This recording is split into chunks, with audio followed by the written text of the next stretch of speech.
My name is Ben Supnick. I'm one of the X-Plane developers. And before we talk to you about X-Plane, just a quick aviation quiz. So hypothetically, you're flying in a single-engine turboprop with a service ceiling of 28,000 feet, and you look at your radar, and you see that big green blob between you and Florida, coming from Colombia. What do you do? Do you maybe pull an immediate U-turn and come right back from where you started? Ooh. Nope, you don't have to. You just, clicker is very jittery today. Sorry. All you have to do is set the weather to clear. Come on. And you're good to go. We thought at the beginning of today that Austin and Philip might not be here to talk about their stuff, but fortunately they were able to make it around the weather. So today we're going to be able to tell you about all aspects of X-Plane. It's been fantastic to come to this show and just see how much the entire flight sim community has grown. We've been coming to these shows for a couple years, and a couple years back the question was, does flight sim have any future? And clearly it has a very strong future, and it's been fantastic to see how much of that has involved X-Plane. You know, we've seen all these third-party add-ons that are making X-Plane look fantastic. Orbix True Earth got everybody's attention because it just looks amazing.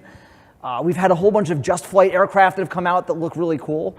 And it's great to see people taking X-Plane 11 and taking all of its capabilities, its PBR, the sound capabilities, and just pushing it as far as they can go. So today, for the next 45 minutes or so, we're going to tell you about a couple of the things that we're doing next. We're going to talk about what we're doing next with the X-Plane mobile product. We're going to tell you about our next X-Plane 11 patch, which will be coming out very soon. Austin's going to tell you about some of the things he's been doing with real-world aviation using X-Plane. And we're going to give you an update on our quest to update to Vulkan and Metal as our rendering engine. So to start things off, I'm going to bring Chris Serio up here, and he's going to tell you about X-Plane Mobile.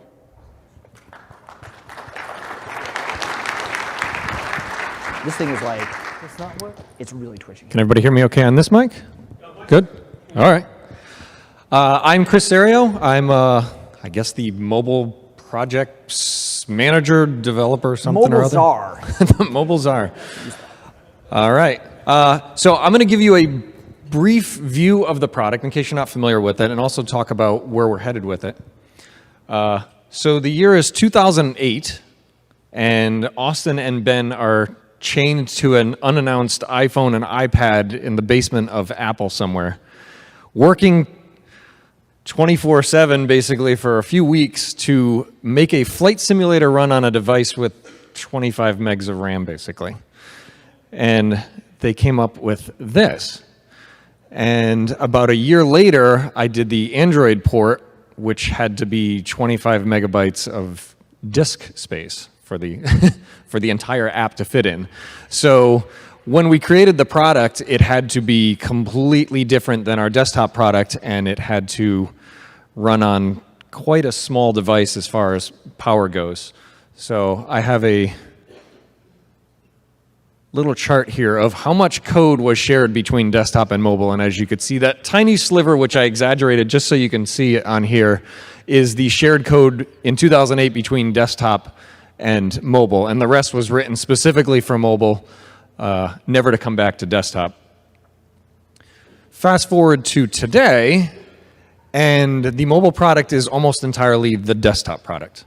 And I guarantee next year when I come and I do this slide again, it's going to be even greater than 73%. Desktop and mobile are merging together dramatically, and the reason is that mobile hardware is starting to get faster and faster. The GPUs are getting more powerful. The CPUs are, it's almost like a laptop now without a keyboard. It's amazing what can be done with it. So the product itself is starting to look more like desktop. In fact, that is the mobile 737, and it is the desktop 737. Pretty much everything that functions on the desktop product functions on the mobile product. All these switches actually do something. So if we look at X-Plane mobile aircraft, highly detailed 3D models, the interior, the exterior, everything is done just like the desktop product. All of the systems work as you'd expect. You want to start the airplane, you have to enable the external power, you have to start the APU, you have to have bleed air going. Like everything is the way it is just like on desktop. So all the cockpit is interactive. All of the controls, the levers, the switches, the knobs, everything is interactive on the touchscreen device. They also have the realistic Garmin the G430s and 530s in some of the aircraft. The FMS here that Phillips worked tirelessly on, that actually works. You can go into it and plan your route. Has Navigraph data, so if you have a Navigraph subscription, you'll be able to use the data there. So it's basically the desktop aircraft on a mobile device. Here's just some of the views of some of the cockpits that we have, and there are more beyond this as well. So as you can see, we're pretty proud of how good they look on mobile devices.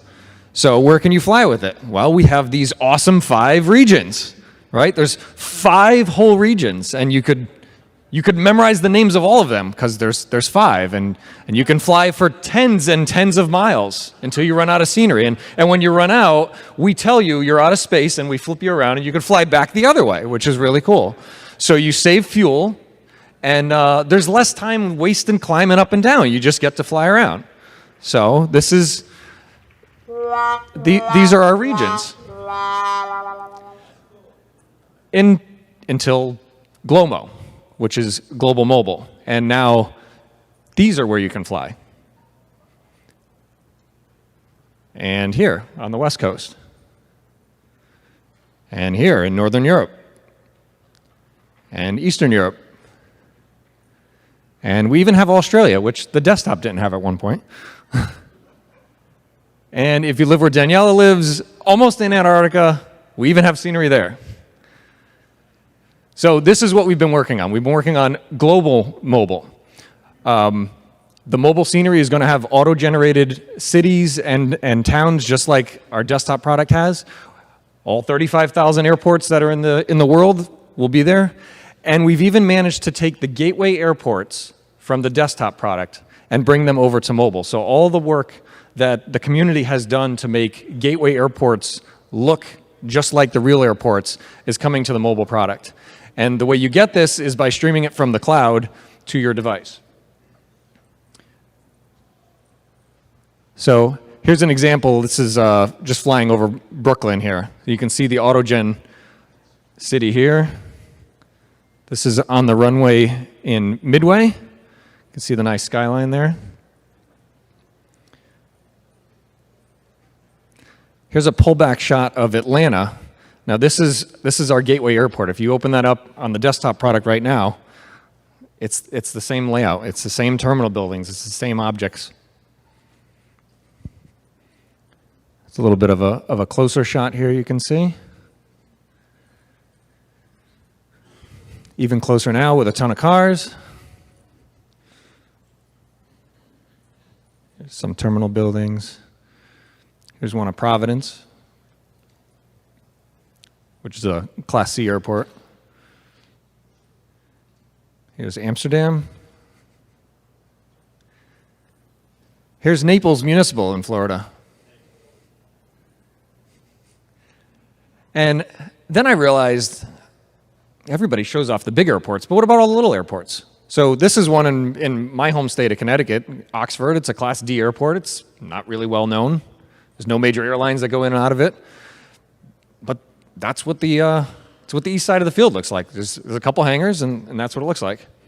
So then I said, oh, let me pull up another one that I like to go to. This is Glens Falls, upstate New York, where I did my first solo cross country. And I was looking at this is right from our gateway, and I thought, yeah, that's what I remember it looking like. So I went to Google Maps, and here's the Google Maps view of it. So if you look side by side, I mean, that's pretty good. And that's done by somebody in our community. So there's people in the community that are doing this by hand, and they're uploading it to our Scenery Gateway. And from our Scenery Gateway, it's always gone to our desktop product, but now it's going to our mobile product as well. I just want to go back a couple slides and show you one other feature I meant to talk about. Right, so this replaced the globe. We used to have a globe where you would tap the thumbnail and that would be you picking which region you want to go to. But at the top, you have a search bar. And you could type in the name of an airport or the ICAO of the airport or the name of a VOR. And you can build a route here.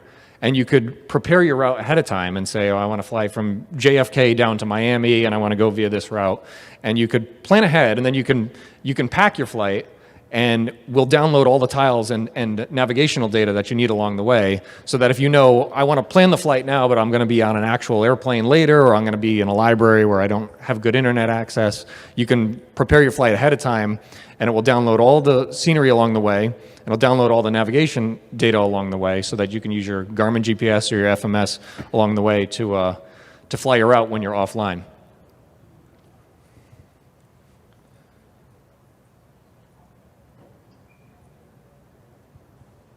I think that's all I had for slides. And when do we get this? Soon. We're still shooting for this summer. So I would say shortly I'll be putting out a sign-up sheet for beta testers, because we're going to need Android and iOS beta testers. So when that happens, we're going to be, release will be imminent. Excellent. All right, so I'm going to hand it back to Ben.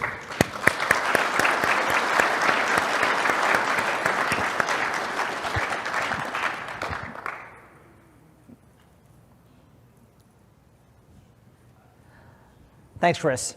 So Chris has been hard at work with his team on Global Mobile, or GLOMO, but we've also been working on X-Plane Desktop as well. And so we'd like to take a few minutes to talk to you about X-Plane 1135, which is the next update to X-Plane 11. So there's a couple things that I want to show you today. And I just want to start with the X-Plane Global Airports. So we kind of do this every year, and 2 years ago we got up and we said we have 4,447 airports, and we thought that was pretty cool, because that's over 4,000 airports, and we were frankly pretty amazed to have gotten that many. And then last year we came by and we had 7,310 airports, and that was really amazing, because that's over 7,000. But when we release X-Plane 1135, we will have broken the 10,000 mark for global airports that are 3D, and this blows us away. With us today, we have Julian, Jan, and Michael Minhar. All three of them are here in the room. Stand up for a second, guys. So these are the guys.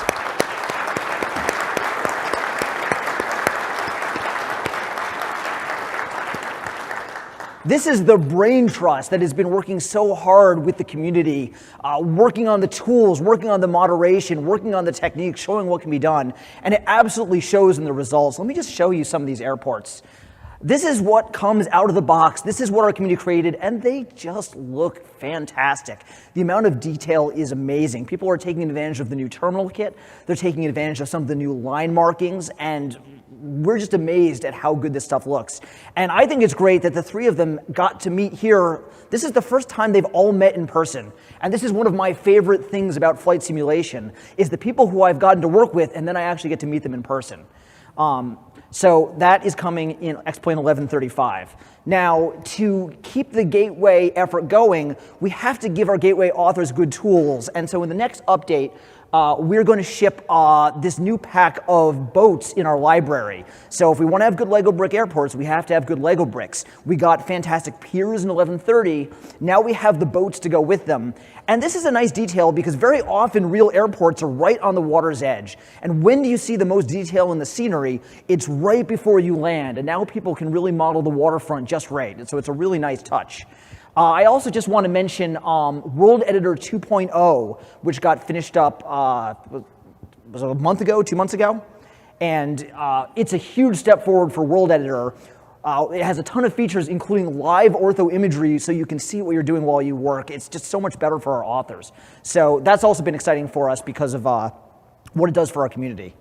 Another thing going into X-Plane 1135 is going to be two landmarks that everyone's been waiting for. First of all, we're shipping Washington, D.C., so take a look at this.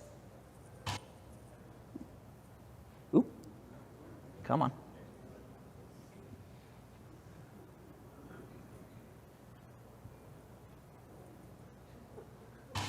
There it is.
The Washington, D.C. Scenery Pack is a fantastic combination of beautifully done landmarks for some of the historic buildings in Washington, D.C., as well as just very careful treatment of the entire surrounding area. I used to live in the D.C. area for a while, although I have since recovered, and flying around it, it had this familiarity that comes from this level of detail and accuracy. Besides D.C., we're also going to ship New York City. This is something that Austin and I have been looking for years because we just love the architecture and the way New York City looks. And some of these landmarks just look absolutely great. We've got the Statue of Liberty. We've got the new Freedom Tower, modeled in fantastic detail. And Cristiano put in all the major bridges in New York City.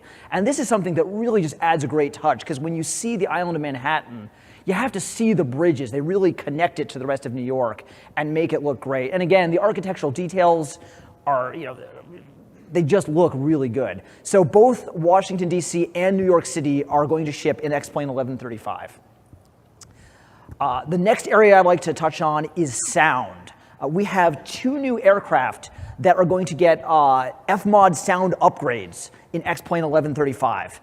And the first one is our King Air, which has brand new sound. If you've ever heard a PT-6 start up from outside, you know it's a sonic experience. Take a listen to this.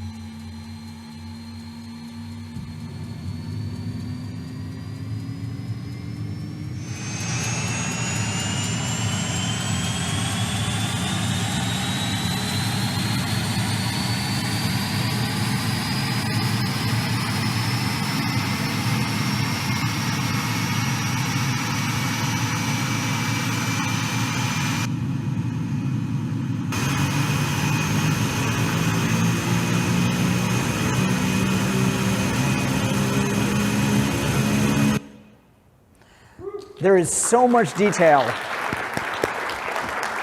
There is so much detail in this airplane. When you put that thing into beta, it is an amazing sound. So I'm very excited for this one. We're also doing our first airliner with FMOD sound.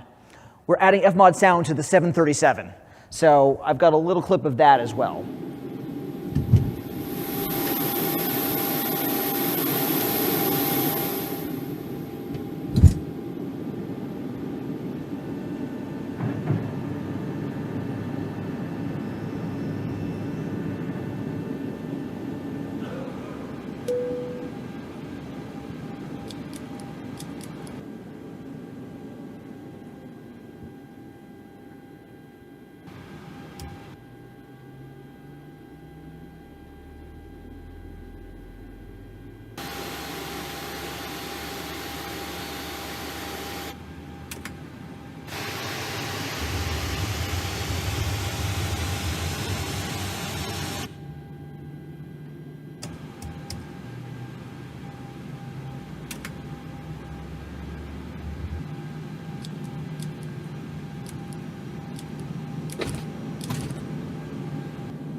I'm going to jump in real quick.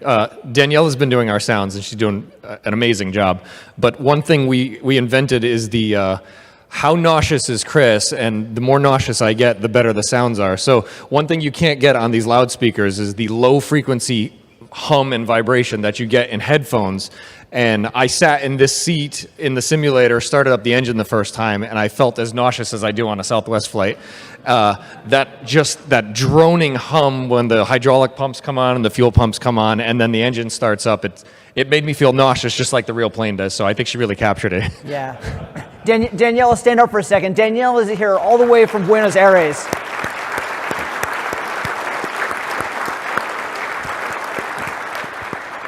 She's one of the newest members of the X-Plane team, and to have someone doing sound at this level is just fantastic.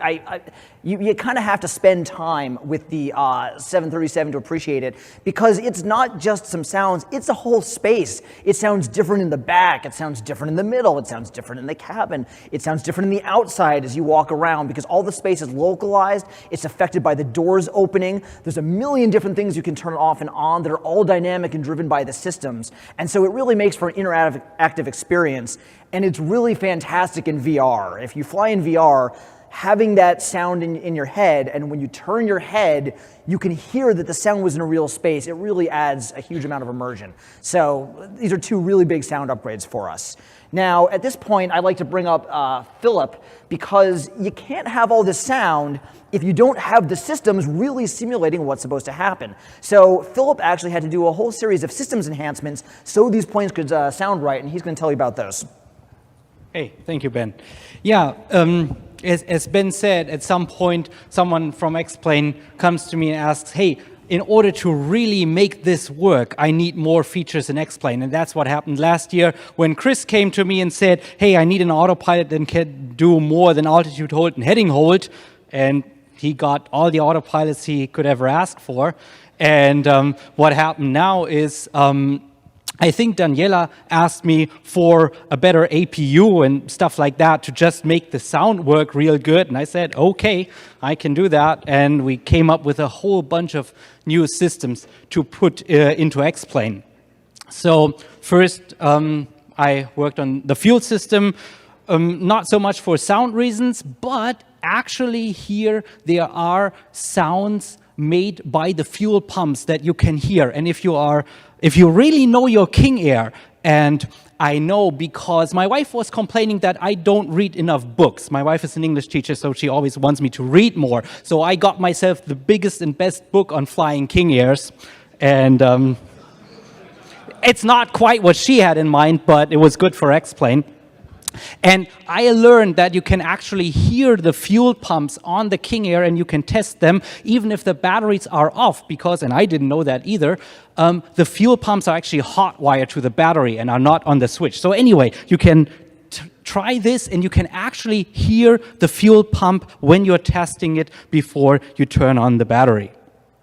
So I did a bunch of things to the fuel system, especially to help third-party developers, because I have been developing third-party aircraft myself before I came to the X-Plane core team. So I know the pain. I know the pain that the third-party developers go through sometimes to make this kind of stuff work. So I added support for different tank roles in X-Plane. X-Plane didn't really make it easy for you to define what is an aux tank, what is a feeder tank, what is a trim tank. And now we can simulate more complicated fuel systems where the feeder tanks are kept full for the engines, and then there's transfer pumps that put the fuel from the aux tanks into the feeder tanks. And we can even do things like you see on a Concorde, where during flight you can shift fuel to the back of the plane to shift your center of gravity for supersonic flight, and then as you come in for landing and go back to subsonic speeds, you have to shift the fuel back from the trim tank back into the front of the airplane with the trim pump. And all of that you can do with X-Plane as well. Also, you can define fuel tanks of an odd shape, where the arm of the fuel changes as you take fuel out of the tank. So that changes the moment of the aircraft. It changes the whole weight and balance situation. So you can define those oddly shaped fuel tanks in X-Plane now as well. And as I said, I looked at what third parties are doing, and often third-party aircraft developers lie to X-Plane about what they are doing. And I think I put in some things to help third parties to really make use of the fuel system. Same thing goes for the bleed air and pressurization system. Of course, we have the 737, and there you can hear a lot of things. You can hear the pack flow, you can hear the recirculation fans and all of that. So, of course, we wanted those systems to work great in order for the sounds to be great. So The new bleed air system in X-Plane, of course, it can take bleed air from the engines on the APU, but you can now also take the bleed air from the GPU, ground power unit. You can use the bleed air to power the packs, to power the wing NTIs, to power the starter motors, to power the hydraulic pumps. It's a modular design for up to 3 packs and multiple isolation valves. Basically, you can model a 747 with 4 engines, 3 isolation valves, and 3 packs easily, and scale it down for a King Air or whatever else you're flying. What's most important is, because I know third parties are really particular about modeling just their kind of aircraft right, and they go into a level of detail that we don't really can for a generic flight simulator, but we're giving third parties a way to tell us what they are doing, tell us their bleed air consumption, and if they tell us the bleed air consumption for our engines, that affects the engine output. So the more bleed air you are stealing from the engine, the higher up your EGT will go, the more power you are stealing from the compressor. And of course, if you do it with the X-Plane default system, X-Plane will do that, but we are also allowing third parties to do that so that they get their physics right. Yeah, we have the electric systems that power all of that for air conditioning, fans, and heaters, and of course, that all ties into the sound.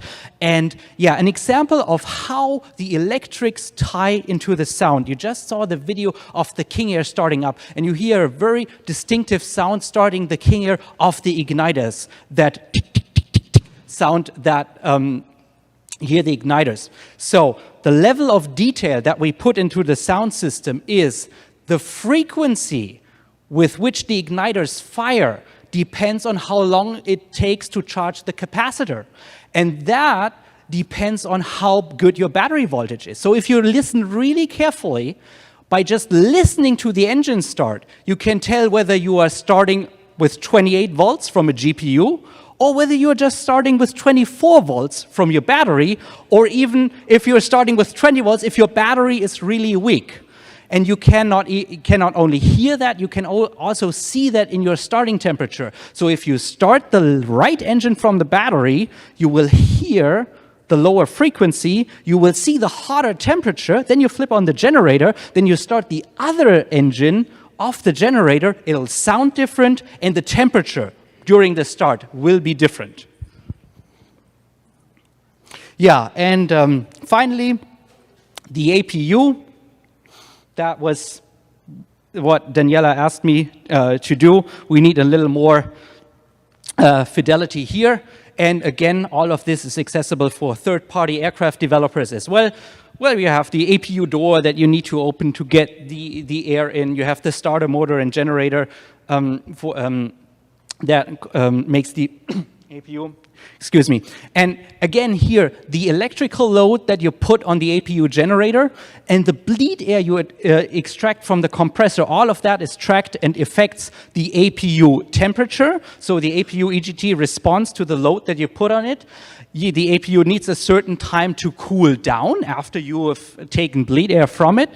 And the APU can also catch fire, and we have very graphic effects to show you what the APU fire looks like. And of course, if the APU catches fire, you also have an APU fire handle that you need to pull. All right, and yeah, we have a little kitchen sink of other stuff that I put in just because I can. The good thing working on X-Plane, I get to put in a lot of things under the radar that Ben never asked me to, but so I can put in a lot of things, and right now I would like Daniela again and Jim Gregory to stand up, because all of what I am putting into X-Plane is just numbers, and Jim with his modeling and Daniela with her sounds is what brings those numbers to you and what makes those numbers mean something to you. So with the kitchen sink, DME hold functionality for all the radios, the audio generation so that the DME generates the identifier on a different frequency then the navs, then, well, I already talked about starter motor and igniter effectiveness, changes with battery condition. I've added a lot of autopilot modes to make the King Air fly better. I added autopilot modes for Airbus, like track and FPA. We have hotel mode for turboprops. Everyone know what hotel mode on a turboprop is? No. That's when you have an ATR 42 or an ATR 72 doesn't have an APU. Instead, what they do is they put a brake on the propeller is stopped, and the core section of the engine runs as your APU. So you can do that. The instruments in the King Air, everything that's on DC dies while the AC lies. Ask your flight instructor what that means. And the last thing is, you know the age-old complaint about squeaking nose wheels in X-Plane, and we worked on that as well, and we now have what we think is a really realistic depiction of how the nose gear steering in the Cessna works, in that it is rigid in some part and with bungee cords and elasticity in other parts. And I think this is going to be really good and will feel really realistic when taxiing. And I think that's it for systems. Thank you.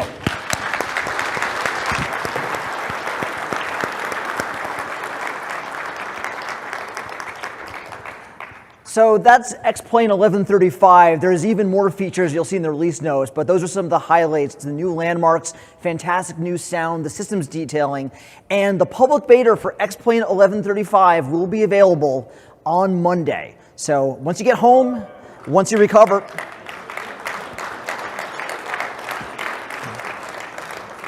click check betas in our installer or click check betas on Steam, and you can try this stuff out and let us know how it works. Let me bring Austin up. Come on up, Austin. Can you do the little page advance for me? Sure. Whenever I gesture. Okay, so I'm going to talk a little bit about an X-Plane use case. So with this team that's just beyond words how good they are running forward with X-Plane, that leaves me free to actually use it. And today I'm going to tell you about a use case of X-Plane. I'm involved in a company that's working on an airplane that we are currently codenaming Ava that tries to solve two annoying problems about airplanes. So what are the two most annoying things about airplanes other than the food? And the answer is, in my opinion, they use a tremendous amount of runway and a tremendous amount of fuel. But what if they didn't? And that's the question I'm asking. I'm helping using X-Plane to find that out. Boom. So this was taken this morning, just a few hours ago in Columbia, South Carolina, hopping into my Evo on the way down here. So that's just a few hours ago. And so coming down from South Carolina this morning, this is what I saw. And if you want to know how hard I worked to be here, I think this pretty much answers the question.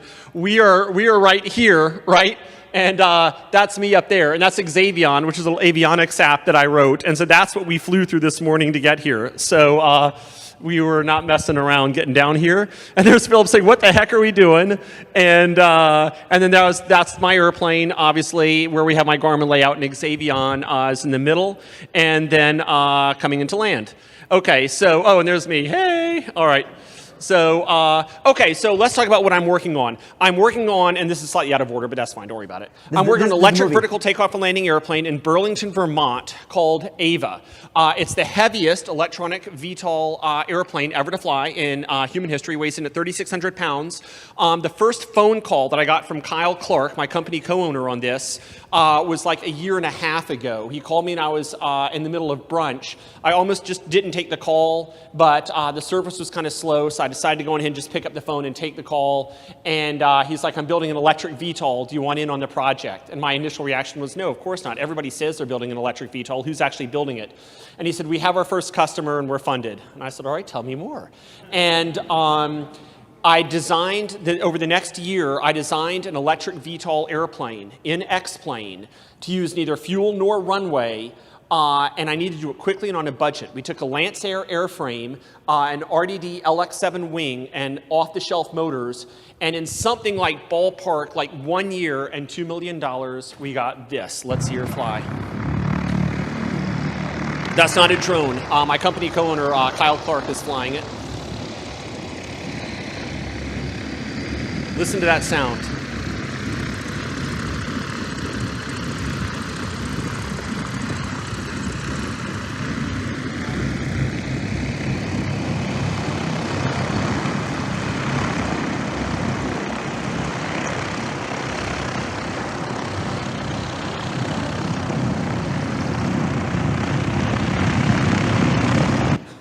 So this is the future of aviation.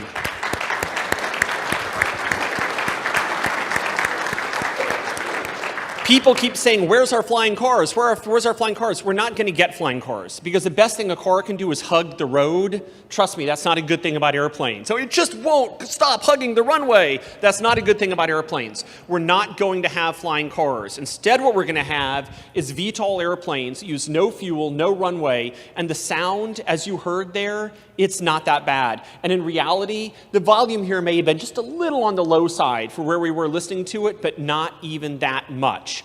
The prop is faster than a helicopter, but a lot slower than a Cessna or something like that. And so you just get this wonderful kind of windy kind of sound. And so sound is the big fear of these airplanes. It'll ruin the quality of life in cities as they're coming and going. But hopefully most people decide that's a pretty darn pleasant airplane noise. Okay, so so this is me and my bird. I'm constantly going up to Burlington, Vermont, where this airplane is being built.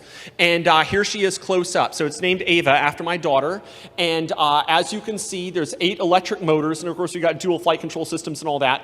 And in X-Plane, I designed probably about, I want to say about maybe 20 or 30 different eVTOLs with all sorts of different combinations of propellers, and X-Plane said, this is the way to go. And so I designed it in X-Plane, flew it in X-Plane, wrote the flight controller, I used the X-Plane flight controller, and we put it in the real aircraft, and as you just saw in the video, it actually worked. So this, for me, is a use case of X-Plane. The real airplane does what the sim does. And all of us, we go into PlaneMaker. I'm sure a lot of people in this room go into PlaneMaker and put these crazy designs into PlaneMaker, right?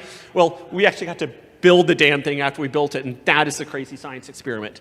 And here it is, getting ready to repel the stormtroopers on Hoth. Getting ready to flight test in Vermont, okay? And then here we go, racing on along in one of our transition tests. We have not gotten to rotor full forward yet, but we've gotten it up to about 50 or 60 knots. It has about 200, maybe 250 test flights on it so far. Okay, so as we were doing this, I was intently looking at every single prediction X-Plane was making and comparing it to the real airplane and constantly crossing my fingers and gritting my teeth that the X-Plane predictions would be similar to what the real airplane did, so I didn't lead my company down the garden path with overly optimistic results. And when we finally compared X-Plane to flight test data, the scatter of flight test data from one day to another based on the temperature and how juiced up the batteries were that day and the calibration of the instruments, the scatter of the flight test data was wider than the difference between X-Plane's prediction and the average aircraft prediction. In other words, X-Plane prediction, no, it wasn't perfect, but it was within the scatter of our freaking instrument error.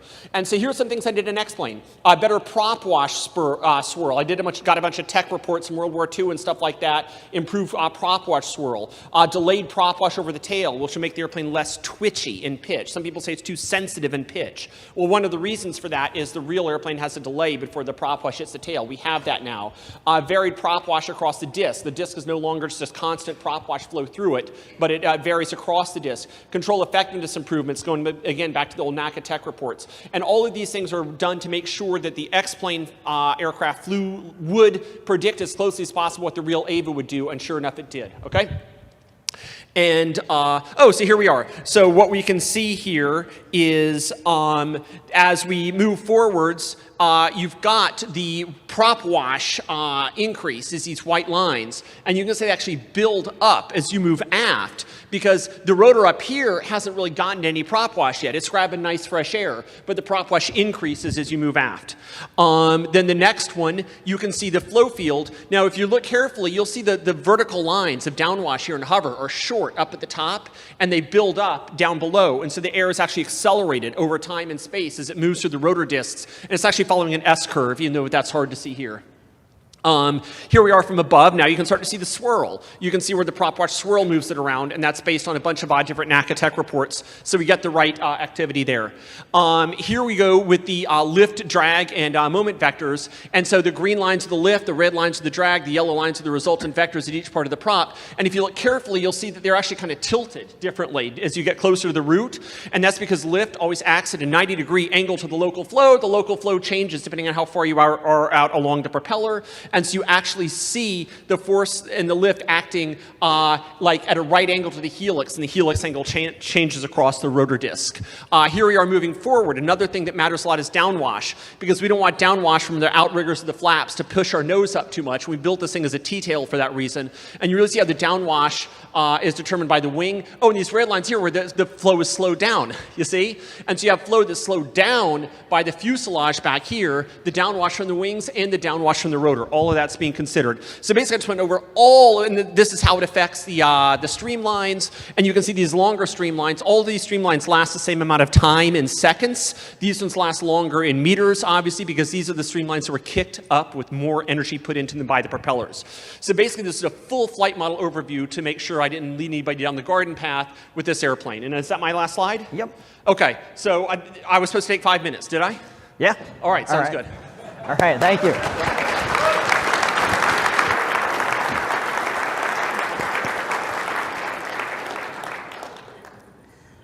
All right. So the final thing we have is an update on the status of Vulkan and Metal. As you guys know, we've been working to move X-Plane to the Vulkan and Metal graphics APIs. These are next generation drivers. We want to put X-Plane on top of them so we have better performance and smoother flight. And so the question is, are we done yet? We first talked about Vulkan 2 years ago. So last year at FS Expo, we put up the checklist and we had killed off about half of the stuff we had to port to get to Vulkan. So this year, all of the zoo animals are done. So that's a step in the right direction. We busted our butts last year to get this Vulkan accelerated airfoil maker. And you could edit airfoils at 200 FIPS, and we were pretty excited about this. Even though it's just airfoil maker, a surprising amount of X-Plane code has to run to get this working. So a year later, we're now doing this. This is X-Plane running the full sim, running Orbix True Earth Great Britain in Vulkan on the PC.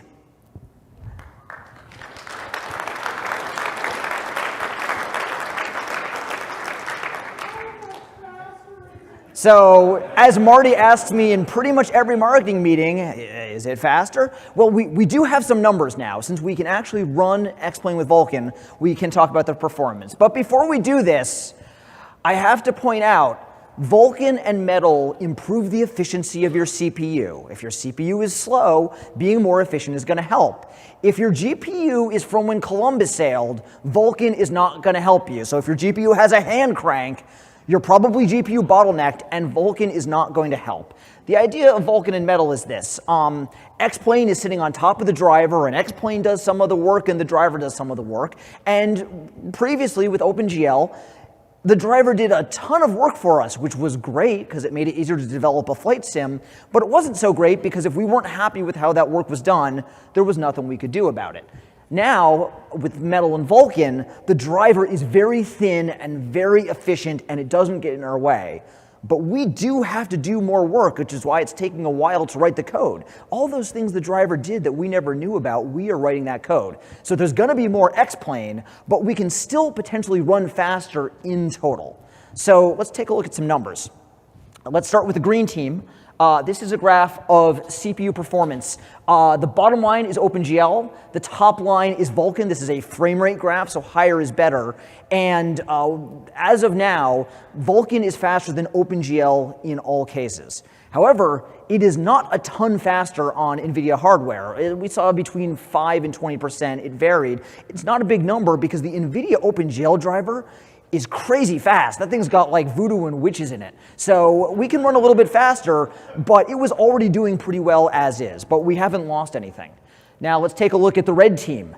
On AMD, it's actually quite a bit of different gap because we were having real performance problems with the AMD driver in OpenGL, and it is significantly faster in Vulkan. You know, we might see 20, 30, 40% faster. You can see the gap. This is another frame rate graph where higher is better. So this was a big win for us. We've been trying for a while to try and make X-Plane on AMD hardware run fast, and we were just banging our head on the wall with the OpenGL driver. So it was a big relief to move to Vulkan and start seeing a performance improvement. In fact, in this graph, The bottom two lines are OpenGL. Red is AMD and green is NVIDIA. The top two lines are Vulkan, and what you can see is Vulkan is always faster than OpenGL, but AMD is now in the same weight category as NVIDIA. They are both really close together. And I think this is going to be really good for the community because it means whichever company is providing a better video card and a better hardware, you'll be able to use it. We won't just have to say use the green team on Windows. Whatever turns out to be good hardware, we're going to take efficient advantage of it. On OS X, we use the Metal API. So let's take a look at what happened there. Now, this is a CPU time graph, so it's like golf. Lower is better. And in this case, the bottom line is Metal, and it is consistently lower than OpenGL was. In some cases, such as having scenery shadows, I have seen it be up to 60% faster because some of the new tech in X-Plane we couldn't use on Mac OpenGL, and so this is a big step forward for us because we can use all the modern stuff. But I do also want to draw your attention to a second feature.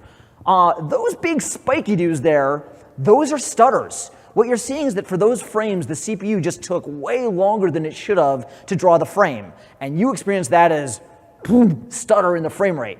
And there's just way less of them in the Metal run. And this is expected because the Metal and the Vulkan drivers are designed to be very reliable. They give us guarantees that they're not going to just go and do a bunch of CPU work for at a time that we don't want them to.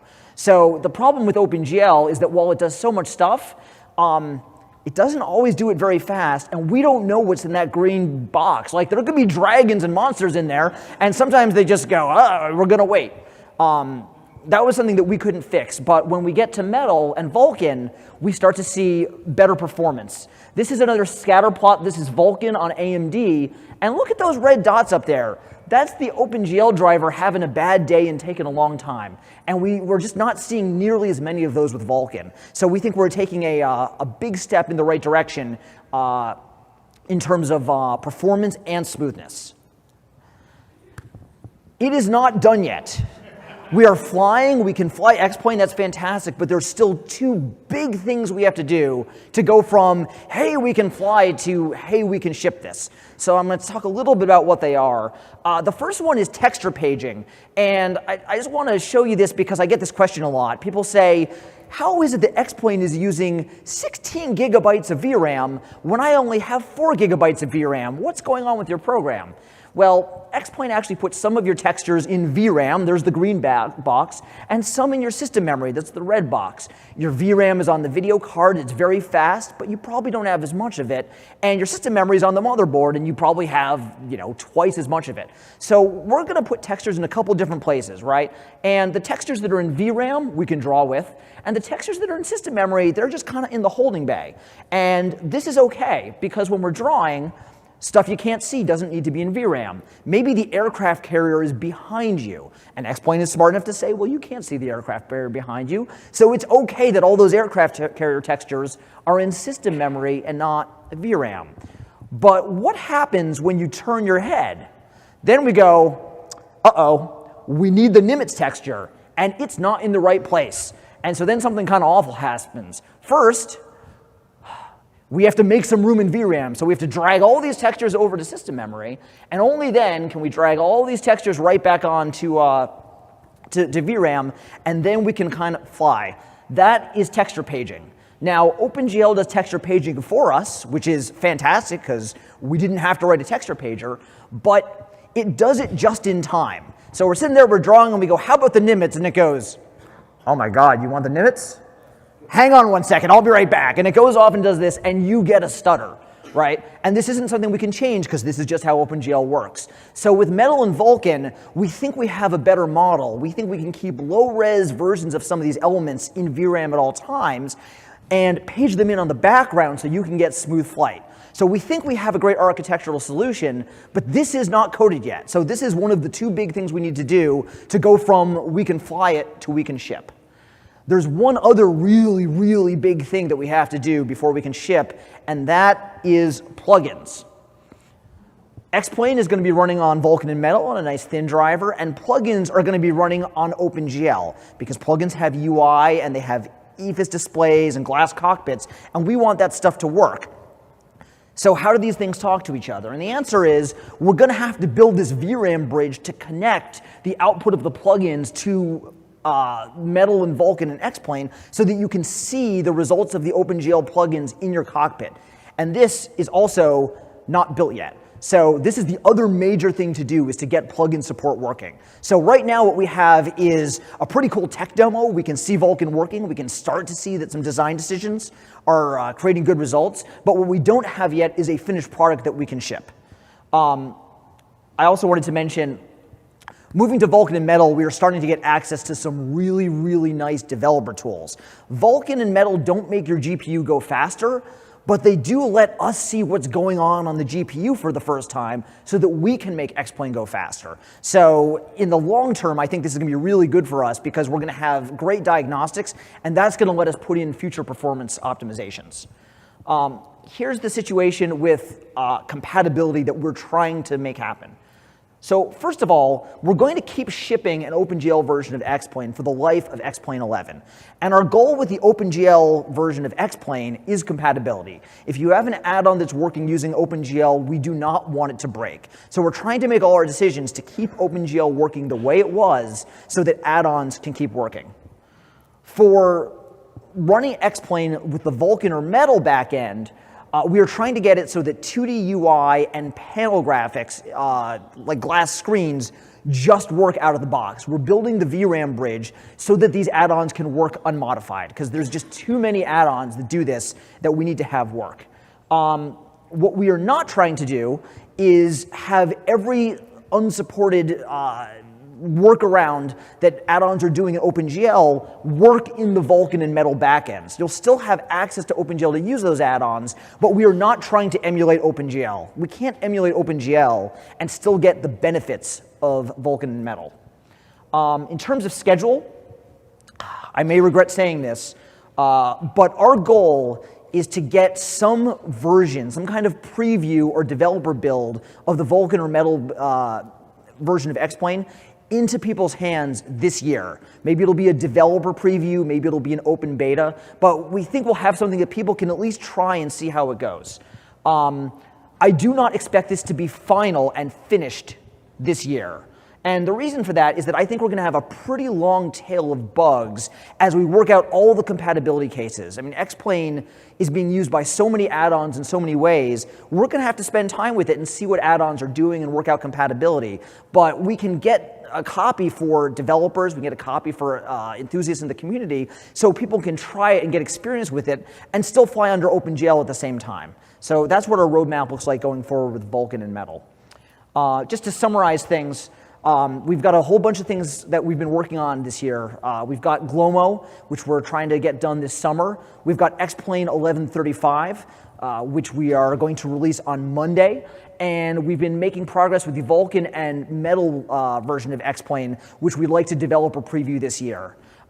We are running pretty tight on time, so I don't even have time to talk about all the developer tools we've done, new versions of WED and Blender, but a bunch of the team members are here, so find us later. If you're a developer, we'd love to talk to you about some of the things we're working on. If we have a few more minutes, we'd be happy to take questions and answers. Thank you very much.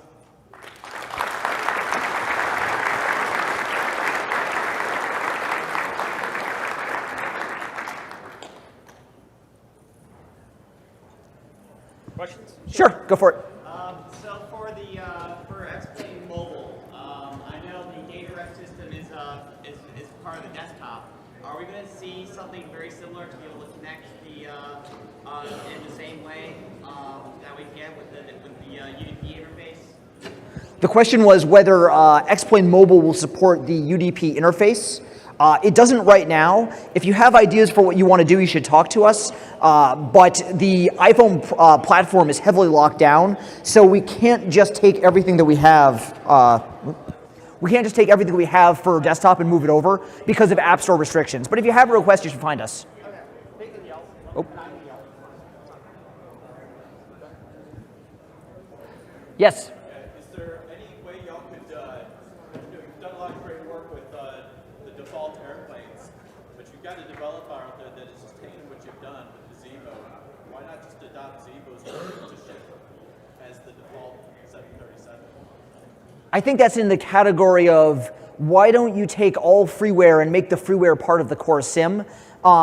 In some rare cases, we might be able to do it, but I don't think it's necessarily good for the sim or the freeware community to just kind of vacuum it up and put everything in, because add-ons allow the sim to be customized to individual users' needs. Some users want detail in specific areas, and some users have limited system resources, and so you have to make trade-offs. And so when you're picking freeware or payware, you're making decisions about what you care about most in the sim, how much hardware you're willing to throw at it, et cetera. And I don't know that one size fits all. So when it comes to taking in add-ons, whether freeware or payware, I think we lose flexibility for users because we would be putting that add-on on everybody. With that in mind, what the Zibo guys are doing is really cool, so I would encourage everyone to check it out. You know. The way I look at it is, it used to be what really mattered was your web address, right? Or are you on Park Avenue? Are you physically in New York? It's about first, what's your physical address? Now, what's your web address?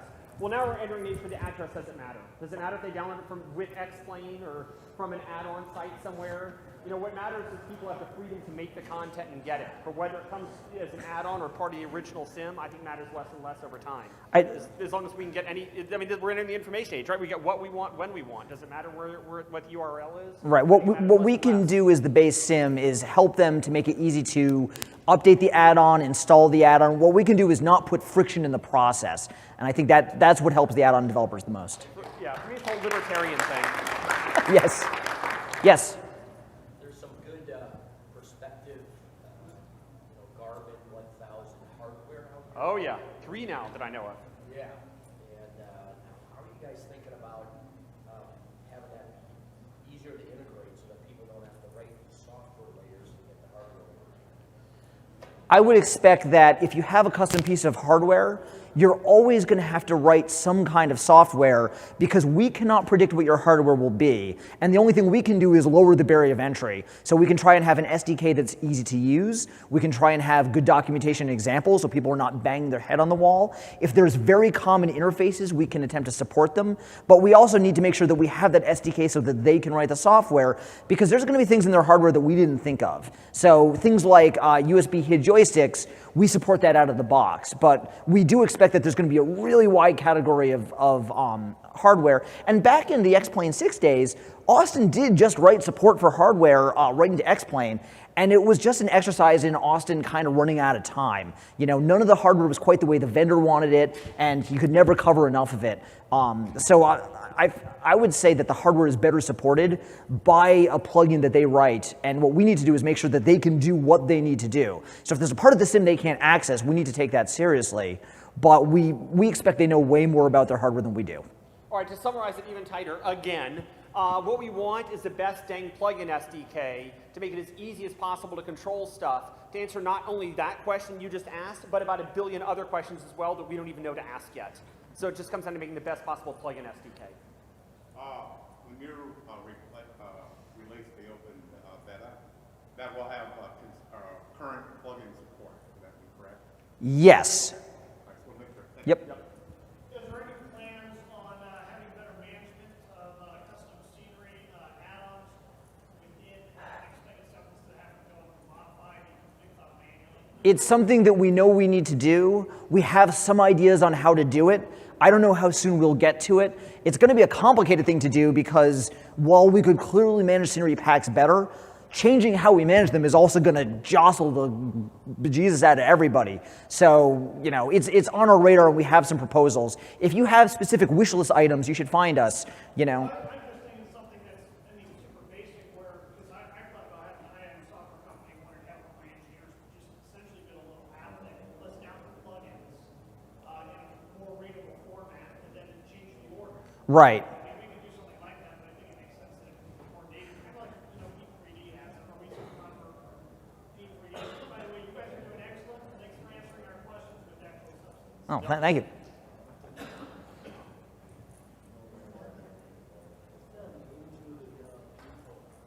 I'm sorry? Ava. So the VTOL I'm making is named Ava. It's named after my daughter. And we've already got our follow-up aircraft called Alia, which is not ready to be unveiled yet. But Ava is our VTOL that we made. How do you With what now? Lilium. Oh, Lilium. So Lilium is a fascinating airplane. Let me put it this way. Our airplane requires less power to hover because it has much larger disk area. What's that? I do not know the answer to that question yet. Our first customer is someone named Martine Rothblatt, leading a company called United Therapeutics, who is going to use our airplane to transport organs for organ transplant delivery. And so the dollars and cents and customers and units are already pretty much lined up. As far as the whole urban mobility, three-dimensional travel, we're going to start looking at dollars and cents, and we start to get some economies of scale, but that may be a decade or two out still. But yeah, Lilium is a fascinating airplane, but we definitely have more disk area, which is mathematically provable to mean less power required to hover. And you know, a lot of the times when you look at hover power requirement, you think, well, who cares? Let's put on a bigger motor. But here's the thing: we're battery powered. The power limit is not the motor. Trust me, it's the battery. And when does the battery start to sag out and lose power? At the end of the flight. But these airplanes have to land vertically. Lilium doesn't want to do a run-on landing any more than we do. So how do you do a vertical landing in an airplane whose battery is getting low when it's the battery power requirement that limits your ability to hover? You may find yourself up there with plenty of power to fly, but not enough power to land. Think about that for a minute. So that's a little different a question than we've had to ask before. And for that reason, I designed Ava to have the lowest possible hover power requirement, because that's what lets us fly until near battery exhaustion and still have the amperage to land. So hover power requirement matters because lower hover power requirement means you can go farther because you can discharge your battery more and still have the juice to hover. It's a fascinating little thing that I realized about 30 days into the program that was not immediately evident. Sure. Are you going to keep the Ava mobile on the X-Plane? No, we're not going to do Ava in X-Plane, or at least we're not going to release it. We're going to release Alia 250 to follow on. That you did not see today, and it's no coincidence, but the time will come. You're going to see the successor to Ava in X-Plane. What's that? Yeah, of course, yeah. Not really a question, but I miss when you used to include all kinds of crazy experimentals on X-Plane 9. I know, yeah. Austin's crazy. They're still in the extras folder. They're still there. Where are they hidden away? You click extra aircraft and all the weird stuff comes out. Oh, you have to click extra aircraft. Yeah. They're still there. Yeah, well, and it was fun to take one of these crazy airplanes and actually freaking build it. Yeah.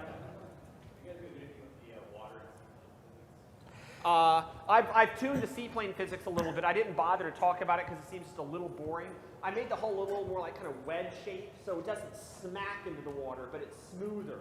That was a complaint a lot of people had. Right. So I've improved the seaplane physics a bit. I keep bugging him to do better 3D water. I don't know when he's got it on his calendar. The future.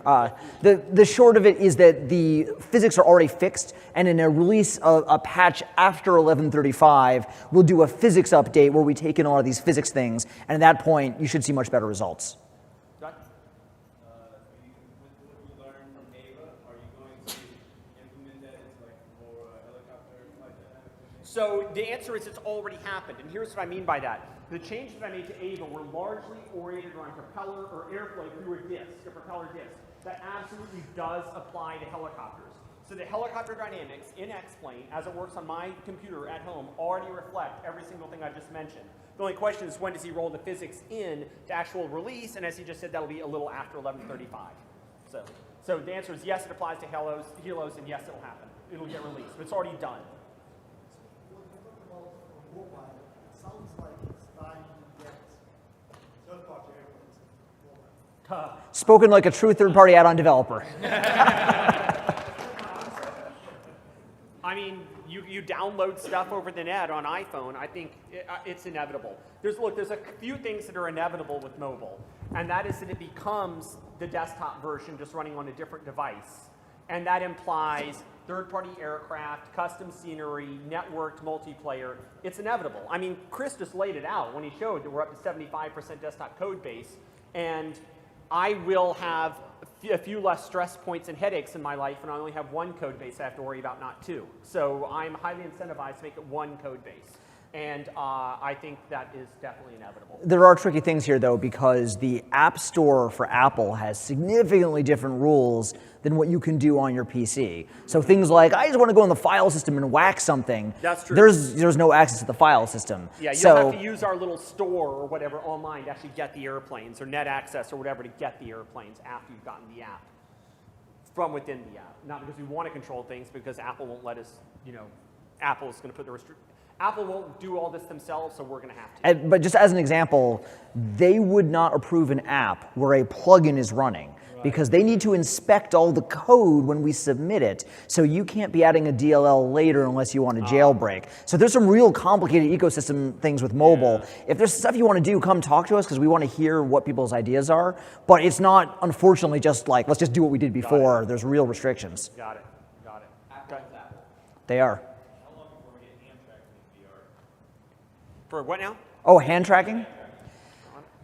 Is that the magic leap, right? Some amount of time. I think we're looking at this, but we're waiting to see, I think, a bigger product. When hand tracking is widely available, I think, and there's a standardized API, those two things together, I think, will make a lot of sense for us. When we're in a situation where there's a lot of experimental things, there's some Kickstarter companies, we're still sort of watching and waiting. One of my concerns about VR is that it adds developer time for third parties to support VR, and one of our concerns is that hand tracking may drive up that time even more. And if we're driving up the time to develop third-party aircraft, we're going to limit how much stuff there can be for X-Plane. So we're not only waiting for market adoption, but we have to think about how is this going to work and can be done easily, or is it going to be a lot of rework? So there's other developers that approached us and said, we have this awesome new glove that does this and that. And I said, oh, how much is it? It's $4,000. I don't think so. It's not quite our demographic, but it's out there. At some point, technology gets cheaper and cheaper. I mean, even the headsets were like $800 when they came out, and now you can get the Samsung Odyssey for $300.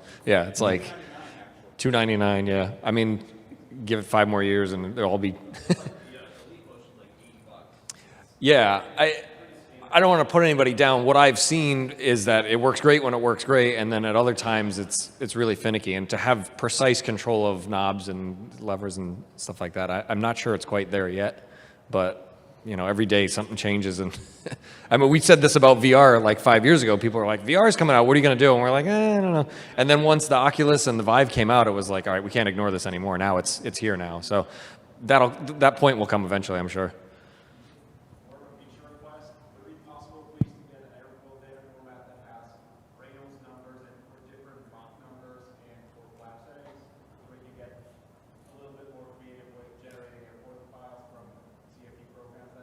Well, hold on. You can already enter all the different Reynolds numbers you want, and the flash effects are added on top.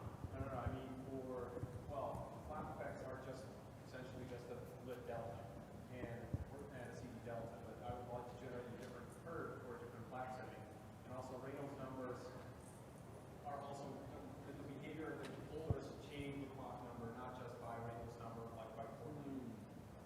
Okay, yeah, so you can enter all the Reynolds numbers you want, but admittedly, the flat delta, which is not just a delta CL and CD, there's an AOA offset as well. Yeah. But admittedly, the flat delta is done by X-Plane according to the tables I've looked up.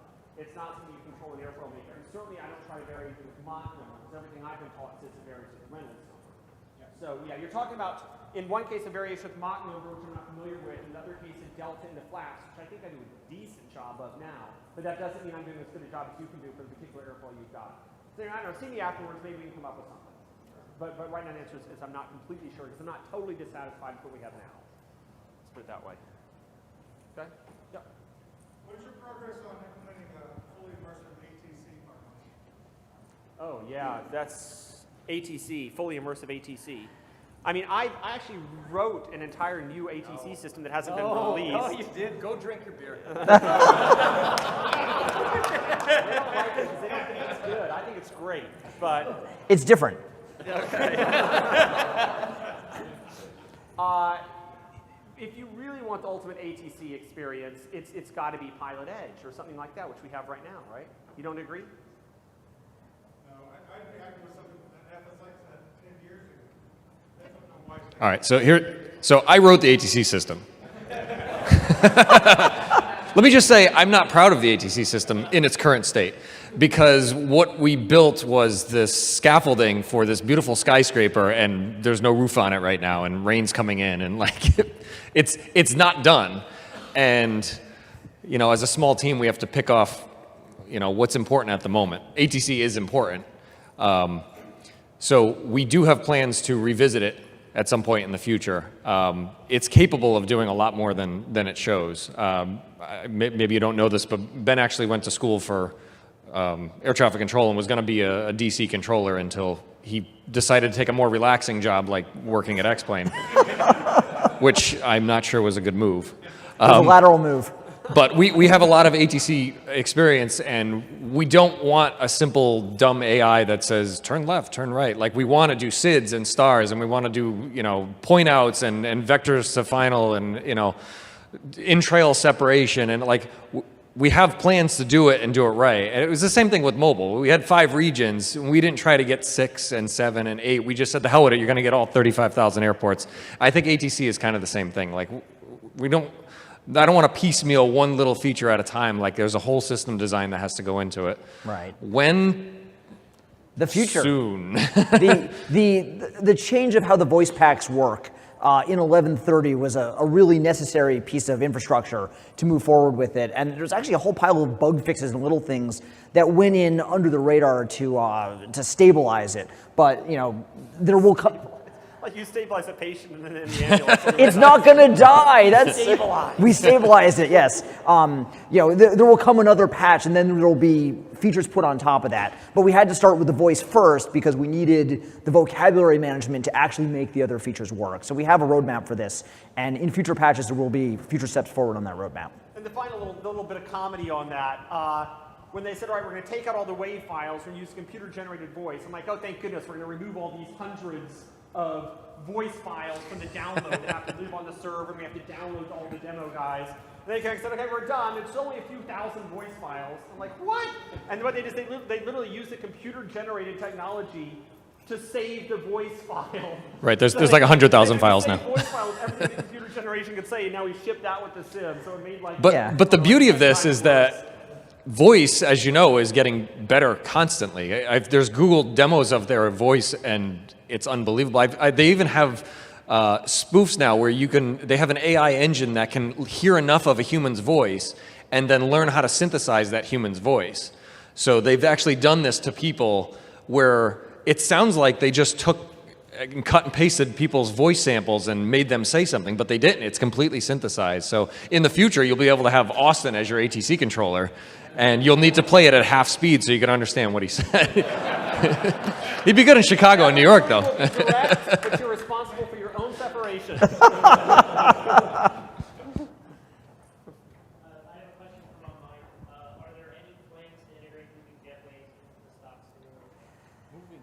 Moving jetways is something that we have talked about before, and I think it's a reasonable thing to do in a future simulator. You know, we just moved from fixed jetways to artist configurable jetways, and then moving jetways is, you know, the logical next step. I actually wrote a plugin to do this before I worked for you back in the day, but in my plugin you had to drive the jetway yourself, and I got a lot of complaints from users. They wanted to be the airline captain, and they wanted somebody else to drive the jetway, so they preferred AutoGate. But I think that it's something that would make a lot of sense in the long term in the ecosystem of the gateway. Oh, yeah. Yeah, so I had problems with AutoXP where you generate a whole file, you have an airport, the runways have got issues because of the time. And I've heard people asking for the ability to generate subtitles or something much smaller. Is that something you're thinking about? I don't know if the word is exactly right, but my understanding is you have to generate like a whole lot long file. You can't make like just a little bit around the airport or. There is a feature that people have asked for elevation control of small areas of the scenery. We think it's one of the most important scenery features that we haven't been able to do yet. Sydney and I have been very, very busy with the Vulkan port, and so a lot of scenery SDK features like trenching the ground and skin and bone animation have had to wait while we basically rewrite 17 years of graphics code. But I do think that kind of control of the local area is important. We hadn't gotten requests for orthos to do the same thing, but if we could do the trenching, the orthos would actually be pretty manageable as well. Although my understanding is that when people are using overlay orthos, just for the graphics in small areas, the performance is pretty acceptable, and Michael's put some pretty good support in WED for that. So if you've got a case where that's failing, you should find me later and we'll talk about it. Getting a little tired out, end of the day? How about one more? One more and then beer. Yep. I got here a little bit late to this presentation, so I didn't hear a lot about the mobile. But you talked about multiplayer and as well, will multiplayer ever come to the PCs? Oh, that's a good question. I like that one. We did not talk about it. So you're in luck. We don't have to repeat ourselves. I look forward to like a Pilot Edge type world where it makes no difference whether you are on the desktop or the mobile. It's irrelevant, and you're connected one way, either with Pilot Edge, which is a wonderful service run by a great guy. So I love Pilot Edge. But if not Pilot Edge, then a Pilot Edge type service where you got real people, real controllers. The only time I've ever flown X-Plane where I started sweating to the point I was actually scared of the outcome, I was doing Pilot Edge with a real controller watching me. And that with both mobile and desktop being completely indetectable from each other as far as what you're on, to me, that's the future I absolutely want to see. No question I want to see that future. We've been reworking the networking code. Jorg's been working on this for a while now. And somebody told me when I was talking out in the exhibit hall that they had done a group search and rescue mission with students in, I think it was Ohio and Washington, D.C. And if you came to me in 2 years ago and said, I'm going to do a group flight in Ohio and Washington, D.C., I'd go, oh my God, the packets are never going to get from point A to point B. You all have to be in the same room. Yeah. So I think some of these infrastructure changes under the hood are actually starting to make a real difference. But this is just the beginning of a long-term project to rebuild the networking at every layer, which is going to, in the long term, let us do much more interesting things with it. And you're only seeing, what, a third of our team right now? What do you think, a third of the team is here? Yeah. I've got literally a networking guy whose only job is to make sure the thing you just said happens. He is here for networking, solely networking. So, yeah, totally, absolutely focused on that, for sure. Absolutely. All right. We're rewriting the network from the inside out to make sure that happens. Yep. Okay? All right, maybe one more. Sorry, so one thing with VR, if you're going to order something, you can look over and see a person. Do you think you'll be able to look over and actually see someone next to you? Oh. Yeah, that's a little farther out, I think. I have been saying... Oh, yeah. Sorry. The question is, when you're in VR, can you look over and see the person in Ohio actually next to you in the seat? And of course, you got to have the avatars of the people. Wait. Do you mean the actual person, or do you mean both of you control the same aircraft and fly together? Okay. So I don't know about the person, because. Oh, you're talking about an AI VR. No.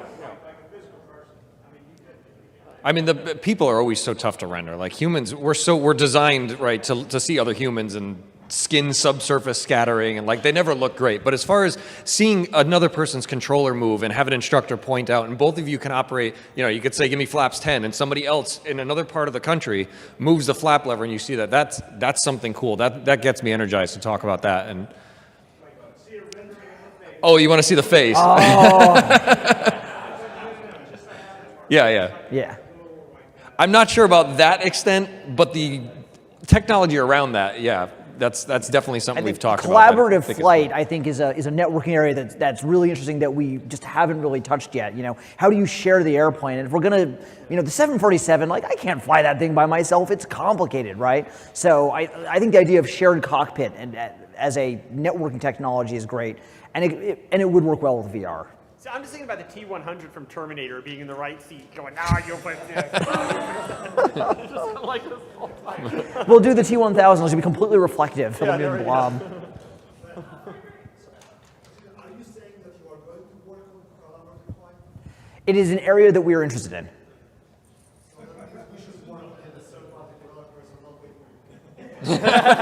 You have to make your own decisions. I can tell you what I find interesting. What I find interesting is me being in my airplane, flying it as PIC, and the only person on that airplane connected to a world of other people doing the same thing. That's what I see. So for me, collaborative flight is a much lower priority. So for me as well, customers apparently are interested in collaborative flight. Well, maybe that would be a good plug-in for you to start writing then, because for us, I don't see it as being the first item on our list. You write it, I'll obsolete it tomorrow. So for the, you made an article, Ben, a couple, probably about a year or two ago, regarding the Chrome CEF. Where is the progress on that, or is it already been implemented and I just didn't see it? It has not been implemented yet. We have had a bunch of requests for it. I think it's actually somewhat dependent on the Vulkan work, because what we found is that Chrome is kind of a monster to host.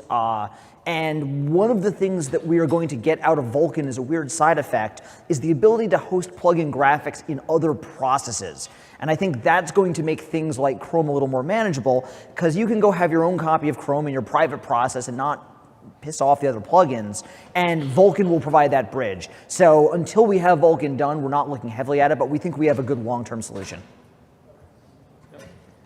Now we'll pull it in. Go drink and be Thank merry. you.